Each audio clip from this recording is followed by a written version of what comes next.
Mm.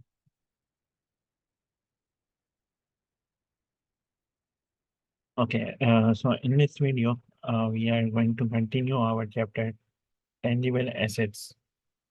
So in the first lecture, we learned about uh, the basics of non-current asset, tangible assets.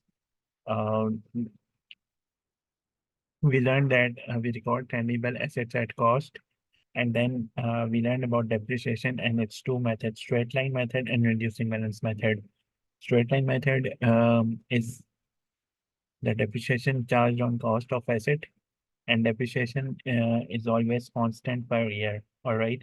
And in reducing balance method, depreciation is charged on carrying value, as we have seen earlier in the examples. And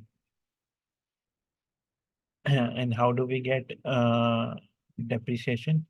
Sorry, how do we get carrying value? A cost minus accumulated depreciation is our carrying value, right?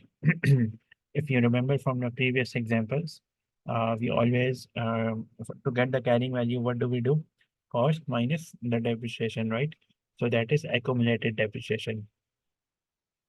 After that, depreciation will vary each other, like after like it's written that vary each year. Depreciation will vary each year, sorry.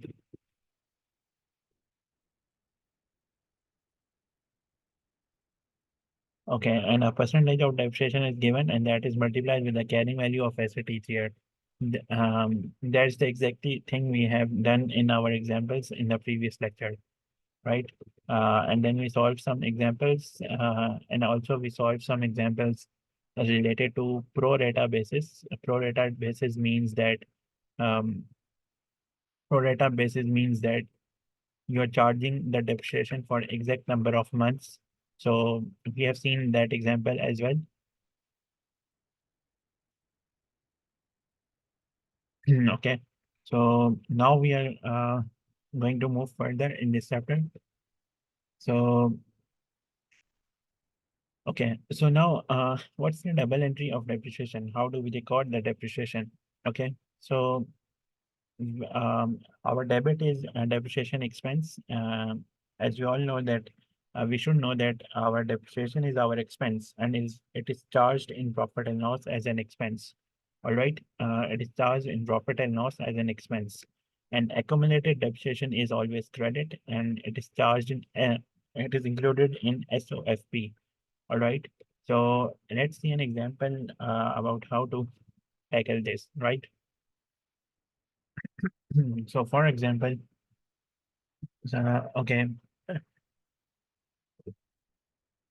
okay, let's have a look. So for example, we have 2020, and our depreciation in 2020 is, for example, 100. All right. In the same way, our depreciation in 2021 is 200. In 2022, it is 300. And in 2023, it is 150. Okay. This is our depreciation figures each year. All right. Okay. So now the question is,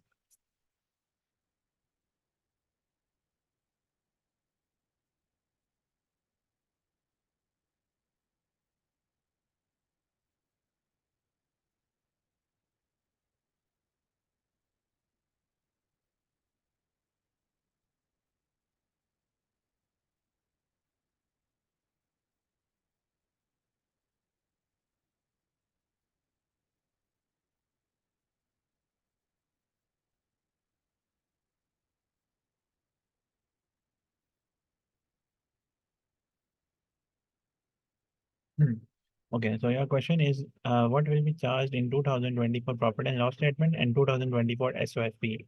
So now I would say try to answer this question by yourself. Our, as I said earlier, that our depreciation expense is charged in profit and loss every year. So if they ask you what will be charged in 2024 profit and loss, so we will say that, oh, sorry, 2024 is not given here. Let's include 2024 as well. So 200 is our in 2024. All right. Okay. So now if they ask you what is charged in profit and loss of 2024, So what will be your answer? Obviously, you will give the figure of 200 as depreciation expense, right? So your depreciation expense for 2024 will be 200. All right.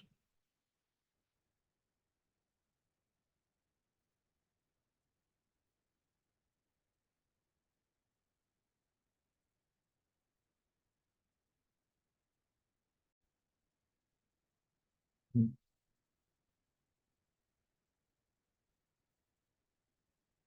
Okay. So where were we? Okay. So depreciation expense for 2024 will be charged 200 will be charged in profit and loss. All right. And in SOFP, there will be credit accumulated depreciation or a debit profit and debit depreciation expense in profit and loss and credit accumulated depreciation. All right. That's the entry. Okay, and now let's move forward. As we talked about, depreciation is an expense, so goes to profit and loss statement. All right. After that, what is accumulated depreciation? Let's read the definition as well. Accumulated depreciation account is a statement of financial position account, and as the name suggests, is accumulated reflects all depreciation to date. All right. Like for example, we had a look above in our example in previous lecture. I will show you. Okay. So here we saw that in year one, we had a depreciation charge of 200, right? So, okay. And our accumulated depreciation for the first year was 200, right? But for the second year, our depreciation charge was 160. So accumulated means that we are adding up all the depreciation to date, right? So we will add up the depreciation of previous year as well. So our depreciation will get 360, 160 plus 200, all right? In the same way, for the third year depreciation, our depreciation charge will be 128, and we will add 360 plus 128. Our accumulated depreciation in year three will be how much? 488. All right. We are adding up the depreciation. It's the depreciation to date. Like in year five, if we ask what is the accumulated depreciation, so it's the depreciation to date. Like it reflects all the depreciation that that are charged previously. Okay, we are like adding up all of them. So that's called accumulated depreciation. Now read the definition again, and I hope that's clear what's exactly accumulated depreciation is. All right. Okay. Next is how do we take out carrying value? We have seen in the examples below.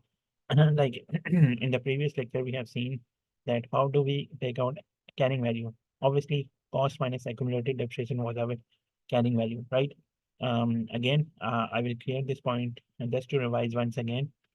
I can mention it here. Wait a bit. So, for example, our cost is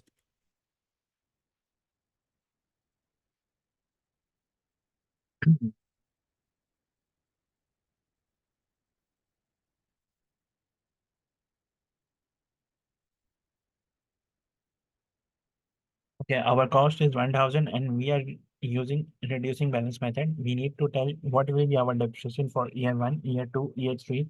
Okay. So let's see.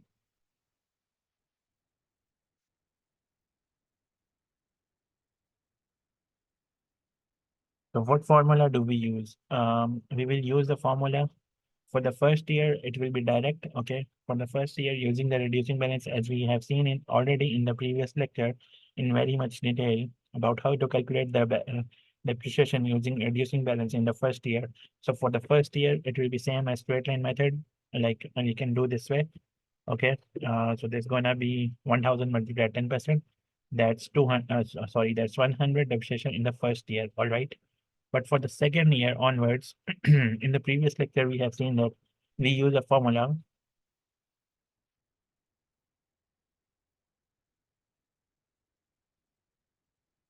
All right. We were using this formula in the previous lecture to take out the depreciation for second year and third year, and so on. All right.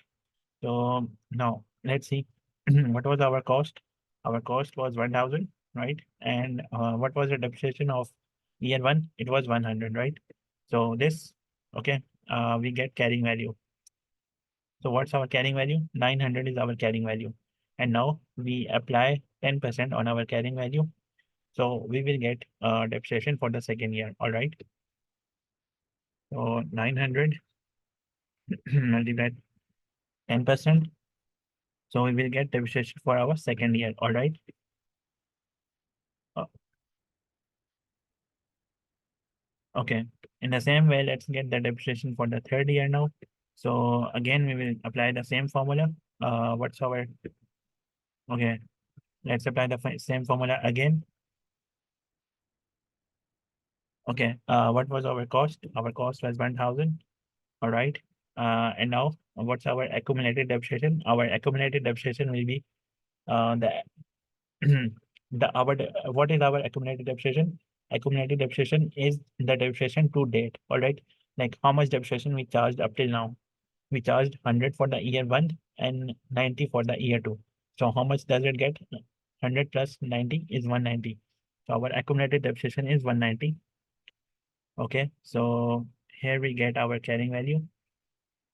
Okay, 810 is our carrying value. And now we apply 10% on 810 and we get depreciation for year three. All right. So this is the formula we used in our previous lecture to calculate the depreciations uh, using reducing balance method. All right. And that's what it shows here as well. I have written here.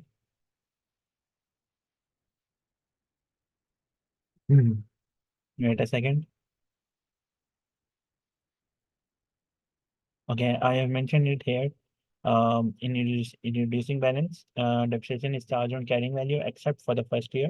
For the first year, you calculate in the same way as I have shown already. And then you charge on the carrying value, cost minus accumulated depreciation, and multiply by the percentage given for reducing balance. All right. So that's how we calculate. And the last point, it is written here also. A percentage of depreciation is given, and that is multiplied with the carrying value of the asset each year. All right. So that's what we did now. And in previous examples, we have already learned this in very much detail, previous lecture. All right. So let's move forward with this.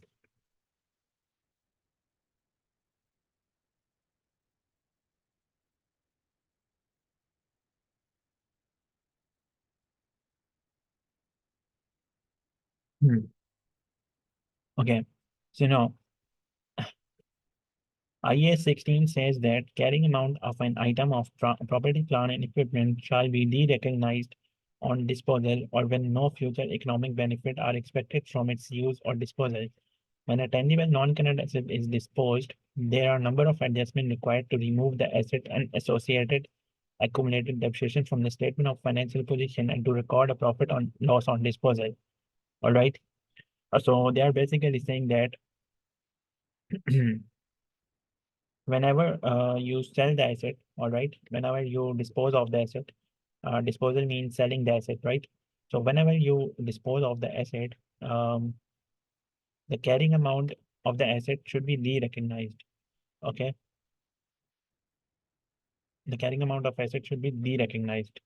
Now, okay, let's not get onto definition. Let's move on to the rules and then the example. You can better understand from the example. All right.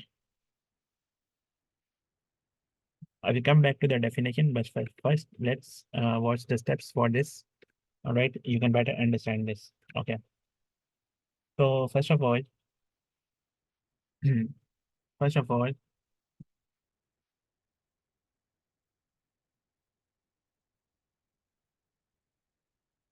okay. Now tell me that, for example, um, you bought a car and the cost of the car was 2000. All right. Okay. And its accumulated depreciation was 900. All right. The cost was 2000 and the accumulated depreciation was 900, right? So now what is accumulated depreciation? You already know. Accumulated depreciation is the depreciation to date. Okay. Like all the depreciations of that specific asset till date, till now. Okay. So cost is 2000, accumulated depreciation is 900. How much will be our carrying value? Obviously 2000 minus 900, 1100 will be our carrying value. All right. So now what is carrying value? I already told you in previous lecture. Carrying value is the value of that asset at that specific time. right? For example, you bought the car for 2000, but after 3 years, it depreciated by 900. So what is the carrying value of the car? What is the value, current value of the car, right? So the current value of the car is 1100. Okay. Okay. Now, for example, the car value is 1100 right now, and you dispose of for 1500, like you sell for 1500. So tell me, is there a profit or a loss? Obviously, if the value of the car was 1100 and you dispose of for 1500, obviously there is a 400 profit. Okay, 1500 minus 1100, 400 profit. Okay, you are disposing of the car for 1500, the car which was valued at 1100, you are disposing of for 1500. So obviously there is a 400 profit. Okay, okay. In the same way, if the carrying value of the asset, sorry, of the car was 1100 and we dispose of for 800, for example. So now tell me, it had a value of 1100, but you are disposing of for 800. So obviously there's gonna be 300 loss, right? So this is a simple concept of profit and loss on disposal. All right, easy, right? Okay. Now let's move on to the rules. You don't need to remember the rules, but it's very logical. The way I explained you, that's very logical, all right? So, but the rules are written here. Number one, if proceeds are greater than carrying amount at disposal date, so we will have a profit. What does proceeds mean? Proceeds are our disposal, like how much we disposed for.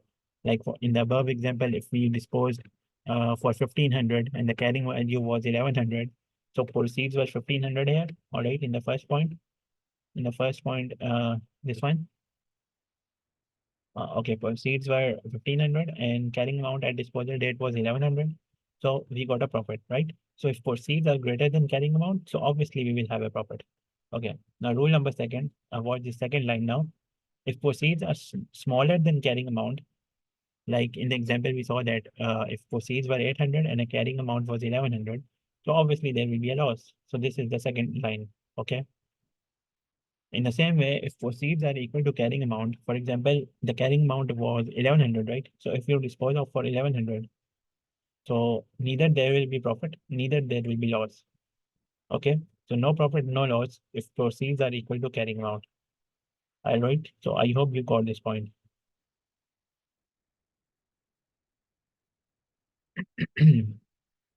Okay. Now leave this last point. It is written that a disposal of T account is required. Okay, we will see that in the example. All right. I will come back to that. What is that?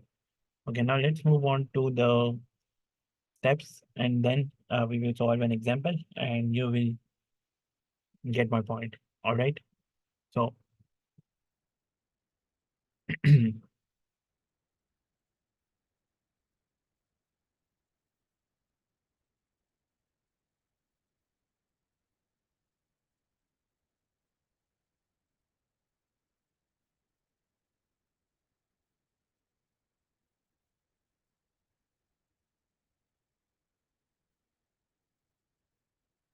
okay. So now there are three steps. Okay. This is a three-step process. What we need to do is whenever it was written here, right? It was written here that whenever we will dispose of the asset, we need to remove the carrying amount. Okay, we need to remove the carrying amount from our accounting records. All right. So there is a three-step process that we will follow whenever we will de-recognize the asset. What does de-recognize mean? Obviously, de-recognize mean whenever you are selling the asset, whenever asset is disposed of. Okay. So number one, what is the number one step? Number one is remove the original cost of non-current assets from non-current asset account. All right. This is our step one. Okay. For now, just read the definition. When we after that we will solve the example. You will understand what does this mean. Okay. So for removing the original cost of non-current assets, you need to credit non-current asset account. Okay. And you need to debit disposal account. Okay. Okay. Now let's move forward. Just look at these steps and then we will solve the example. Don't worry. Okay. Second step is remove the accumulated depreciation on the non-current asset from accumulated depreciation account. So how do we remove accumulated depreciation? we will debit accumulated depreciation account because why we will debit? Because originally we credit accumulated depreciation, right? The nature of accumulated depreciation is credit, but when we are removing that, so we will debit accumulated depreciation account, all right, and we will credit disposal account. Okay, this is step number two. Okay. Okay, step number three is we need to record the proceeds. What does it mean? It means that proceeds mean that you are receiving the cash, obviously. You are selling the asset, so obviously you will receive the cash. So debit will be cash and credit will be disposal. Disposal is same as sales. Okay, you are selling the asset, so obviously sales are credit. So disposal will be credit here. Okay.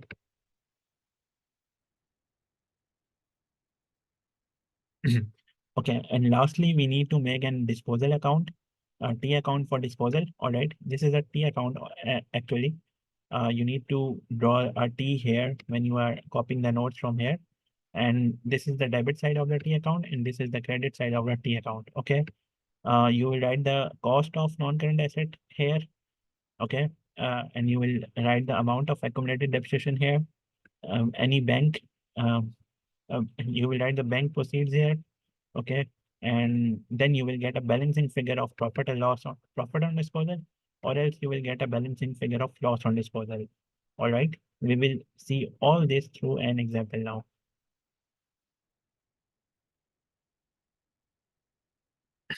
Okay, now we will follow this three-step process in an example now.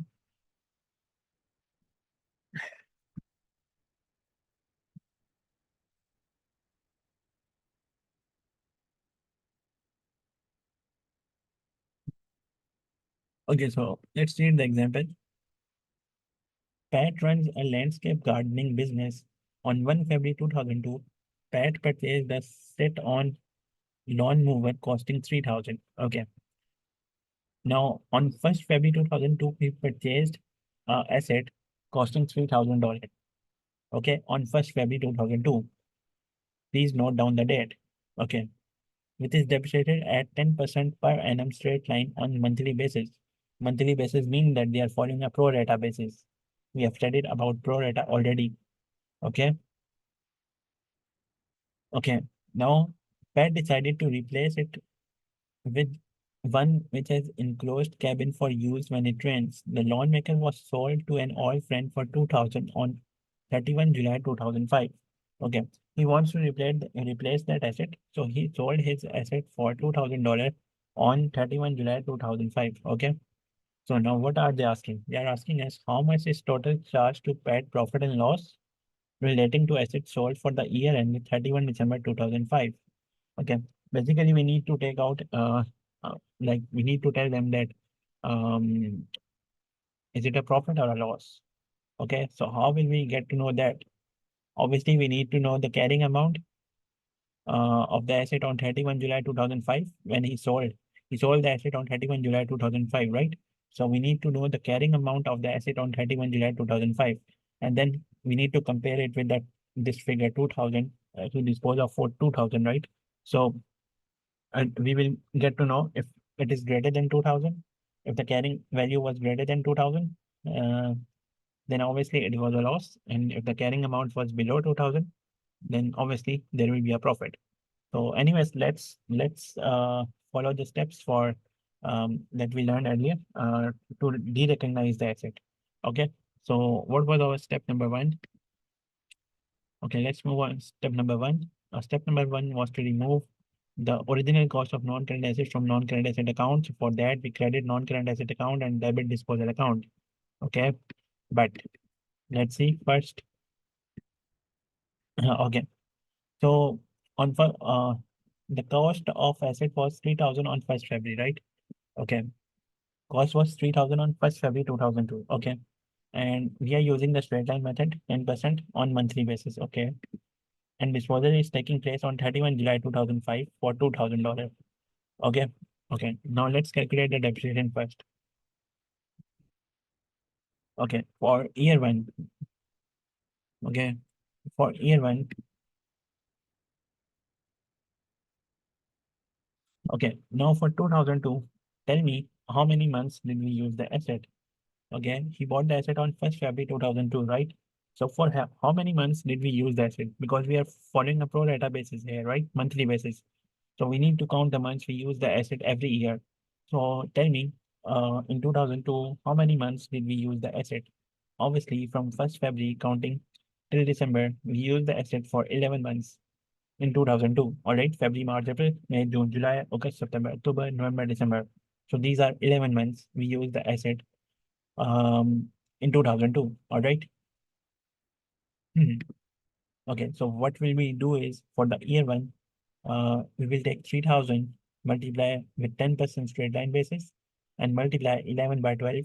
We will get 275. Okay, you already know why we do this. We have done this in lecture one as well. Okay, so we got the depreciation for the first year, which is 275. Okay, okay. Now, for what will happen for 2003 now?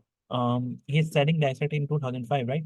So for 2003 and 2004, 2003 and 2004, he's using the asset whole year, right? So for year two, which is our 2003, so full year depreciation will be charged in year two, right? So what will happen is 3000 into 10%. You can do 12 by 12 if you want, but you will get the same answer, right? So you don't need to do 12 by 12 here. Just simply because you are charging a full year depreciation, so just take 3000 into 10%, you will get 300 depreciation here. Okay. In the same way for year three straight line method, 3000 into 10%, you will get the depreciation here for 300. Okay. So this year one was our 2002, year two was 2003, year three was 2004. Okay. And now in the year four, he said that he's selling the asset. Year four is our 2005. Remember that, okay? And in the year five, in the year four, he's selling the asset. Okay, he's selling on 31 July 2005. This means that how many months did we use the asset in the last year? January, February, March, April, May, June, and July as well, because he's selling on the last day of July.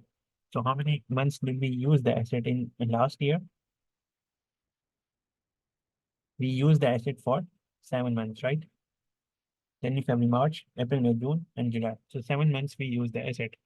So because we are charging the depreciation on monthly method, monthly basis pro rata. So here what we will do is look at above in the formula bar, 3000 into 10% into 7 by 12. Okay. So this was our depreciation for the year four, that is 175. Okay. Okay. So if we calculate our accumulated depreciation, like add all the depreciation to date together, like add 275 plus 300 plus 300 plus 175, you get 1050 accumulated depreciation. Okay. Now let's take out the carrying value. What will be our carrying value?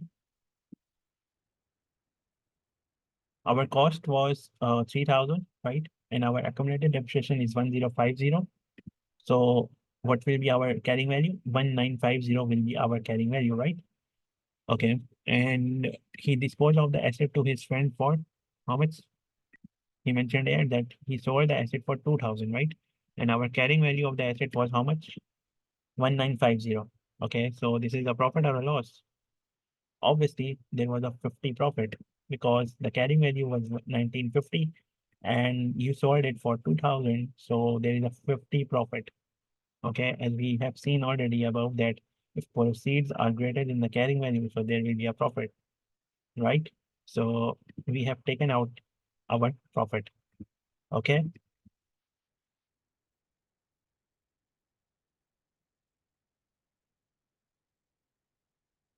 Okay, now let's follow the steps.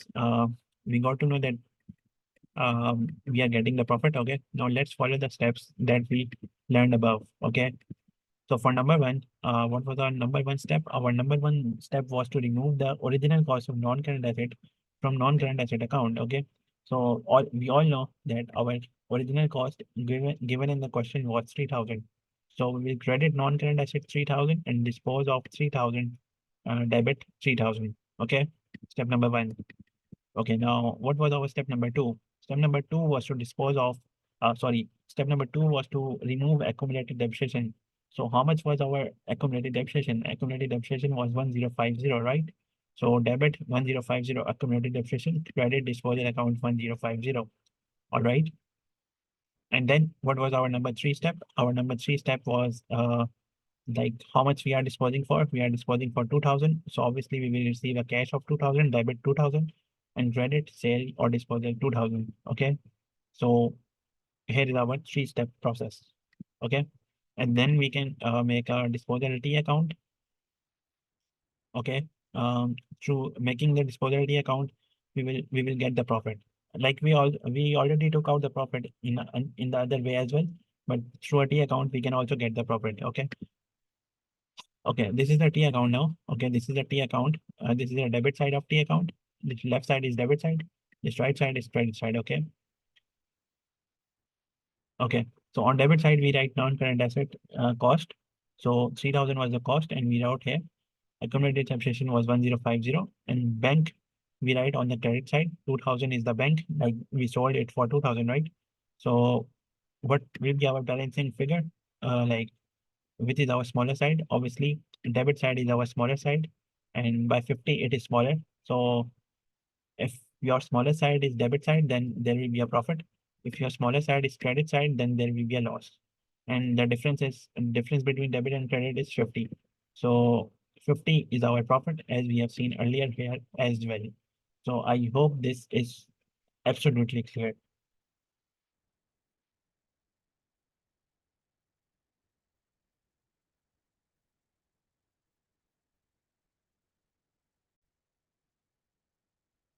Mhm. Okay, so now we are moving towards the concept of part exchange. And as soon as we complete the concept of part exchange, we will solve questions from the kit. All right. Okay. Now, what's part exchange? So, for example, you need to buy a new asset, and that cost 1000. Okay. Look at the screen. For example, you need to buy a new asset, and that costs you 1000. All right. Here. Look at the screen, please. Okay. For example, you need to buy a new asset and it costs you 1000, right?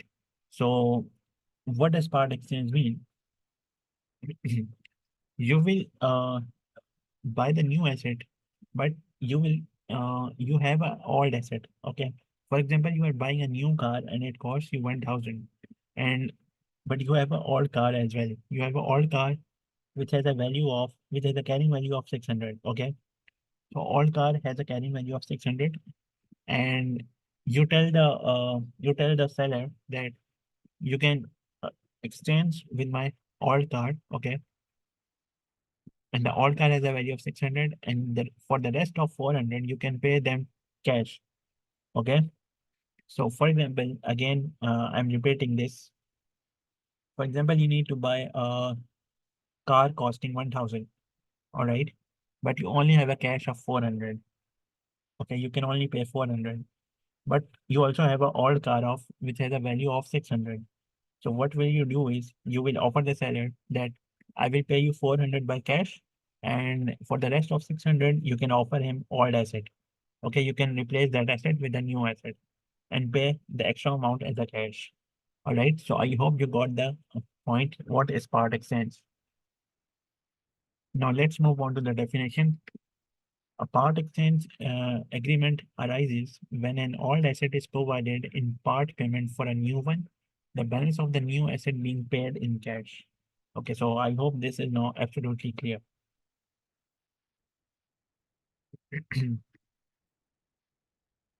Okay, now we need to follow some steps for part exchange as well. Okay,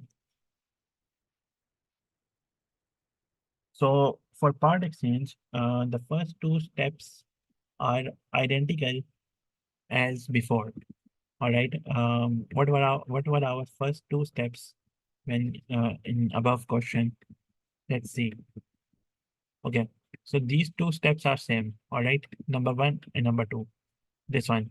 Oh, I'm sorry. Okay. So this one, these two concepts are same. Okay. Sorry. These two steps are same. Number one and number two. For part exchange as well, these two steps will apply. What was our step? Number one step was to remove the original cost whenever you sell the asset. All right. For that, you debit disposal account and credit non-current asset account. And the second step was to remove accumulated depreciation account. We debit accumulated depreciation account and credit disposal account for the second step. All right. Okay. So first two steps will be same for part exchange as well. Okay. Now, what will be the third and fourth step? Now, see, the third step is you got the part exchange allowance as proceeds. Okay. For that, we need to debit non-current asset cost account and credit disposal account. Okay. Now, debit is non-current asset cost account that is part of cost of new asset. Okay. We will see through the example. Okay. And credit disposal account that is sale proceeds of old asset. Okay. Let's see this through an example. But what is our step four? Step four is the record the cash paid for the new asset. Okay, when you are paying the cash, your credit will be bank or cash. Okay, credit bank or cash and debit non-current asset account because you are buying the new asset, right? So, okay, let's see this through an example. We will follow the same four steps. Okay, in the same way as we did before. The first two steps will be the above ones that I showed you, and the third step and fourth step will be from here. All right. Okay, now let's see from the question. Okay, now, sorry, before coming on to the question, there is a T account as well for part exchange. All right. This is a disposal T account for part exchange. This is the debit side of T account, and this is the credit side of T account. All right. In the same way, original cost will be on debit, accumulated depreciation will be on credit, part exchange amount will be on credit, and if we have a profit on disposal, then smaller side will be debit side, okay? And if you have loss on disposal, the smaller side will be credit side. The difference will be profit or loss, okay? So now let's move on to the question and apply these rules.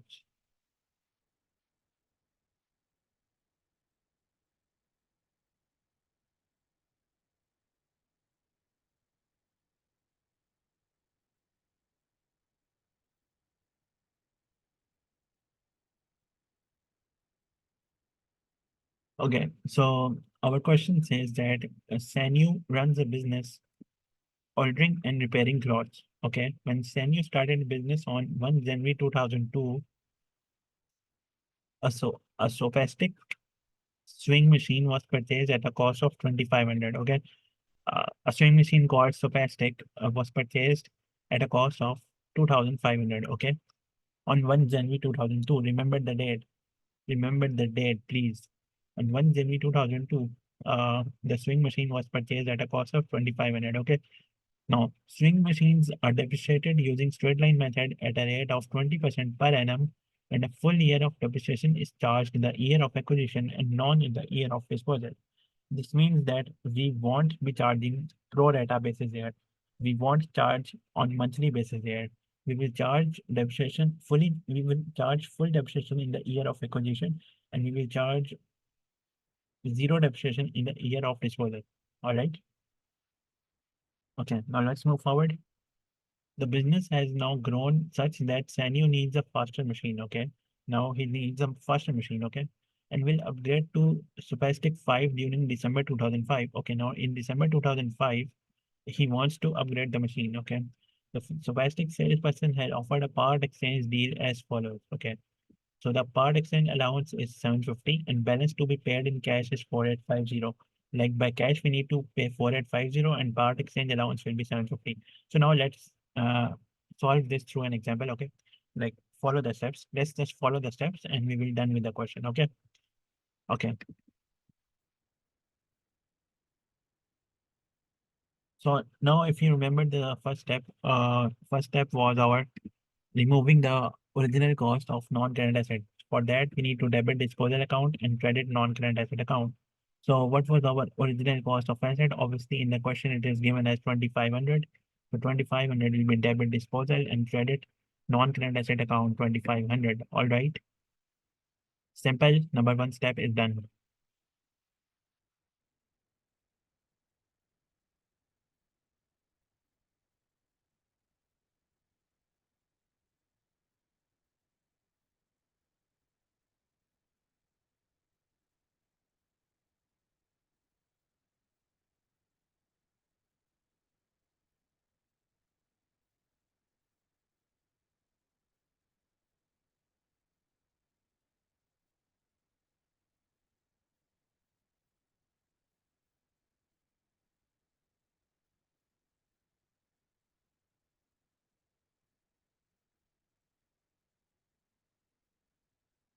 Okay, now what was our step number two? Step number two was a debit accumulated depreciation and credit disposal account. We need to remove the accumulated depreciation. But the question is, we have not yet calculated accumulated depreciation. All right, so let's move on to the calculations part first and then come back on the step two. Okay, so we know that our cost on 1 January 2002 for the asset we purchased on 1 January 2002, our cost was 2500. Agree? Okay, it was given in the question, all right? And we were depreciating it using straight line method at 20%. Okay, and the pro rata was not used there. Full year depreciation was charged in the year of acquisition and not in the year of disposal. Okay, so if we charge straight line depreciation, so for example, we purchased an asset in 2002, right? So our first year is 2002. Okay, our first year is 2002. On 1 January we purchased it, right? So anyways, we are not looking the month months here because this is not pro rata basis. We will charge full year depreciation for 2002 and so on. Okay. So if we take straight line method, so for 2002, how do we calculate depreciation? Simple, 2500 into 20% because it's straight line, okay? And full year depreciation will be taken, okay? 500 for the 2002. In the same way, as you know, straight line method, depreciation is constant every year. So 2003, also 500, okay? And in 2004, also 500, okay? And now when he's selling the asset in 2000, I think, no, I think okay, not selling the asset, he's actually, yes, part exchanging the asset in 2005. Okay. So as we read above that, full year depreciation is charged in the year of acquisition and no depreciation is charged in the year of disposal. So in 2005, we won't charge any depreciation. Okay. I hope you got this. If you have seen my lecture one, I detailed this through an example. Okay. So for 2004, we charge the depreciation 500, okay? But in 2005, we are selling the asset. So now we won't charge any depreciation as per our rules because it is given in the question that we will charge full year depreciation in the year of acquisition, but no depreciation in the year of disposal. Okay, so now what will be our accumulated depreciation? 500 of 2002, 500 of 2003, and 500 of 2004. So it's gonna be total of 1500 accumulated depreciation. Okay, so what was our cost? Our cost was 2500 and accumulated depreciation is 1500. Okay, so this means that our carrying value will be how much? This, we see this 2500 is our cost, 1500 is our accumulated depreciation. So our carrying value will be 1000. Okay, okay. So now let's see that let's come back to the step number two. Our accumulated depreciation we calculated as 1500, right? So step number two, we will remove the accumulated depreciation, debit 1500, credit 1500. Okay. Debit accumulated depreciation and credit disposal account 1500. Okay. Step number two done.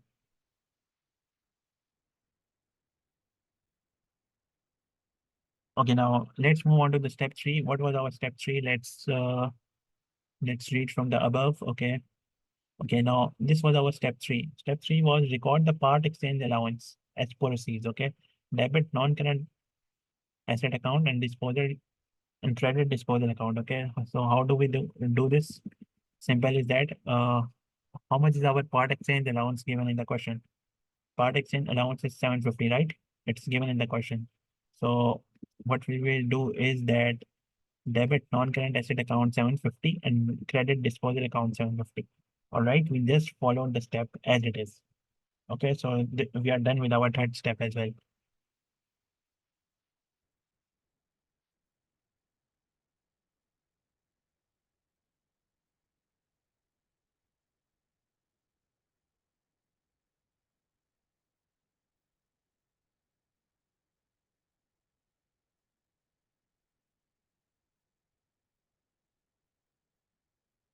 Okay, now let's move forward towards the step number four. All right. So what's our step number four? Let's check from above. Okay, our step number 4 is record the cash paid for the new asset. Okay, how much cash are we paying for the new asset? So credit, bank or cash, debit, non-current asset account. Okay, let's see how much cash are we paying for the new asset. Okay, so it's given in the question. We are paying balance to be paid in cash for stochastic 5 is 4850. Okay, so debit non-current asset account 4850. Okay, this one, and credit bank account 4850. So this is our step number 4. All right, we are done with it. Now let's move on to the disposal T account. Okay, now this is our T account. Okay, and this is the debit side of the T account, and this is the credit side of the T account. Okay,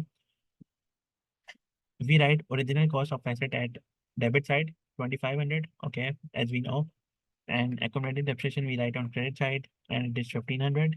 Part exchange allowance we write on credit side, as we have seen above, 750 will be on credit side, and then we need to see that which side is smaller. So we found out that our credit side is smaller. Okay, so if our credit side is smaller, that means that our balancing figure will be on credit side, and if it is on credit side, this means that it is the loss. Okay, so there will be a loss of 250. When you take out the difference of debit and credit side, you get 250 on credit side. Okay, so this is the loss on disposal, obviously. Okay, as you have seen above as well, because okay, so this is the loss on disposal.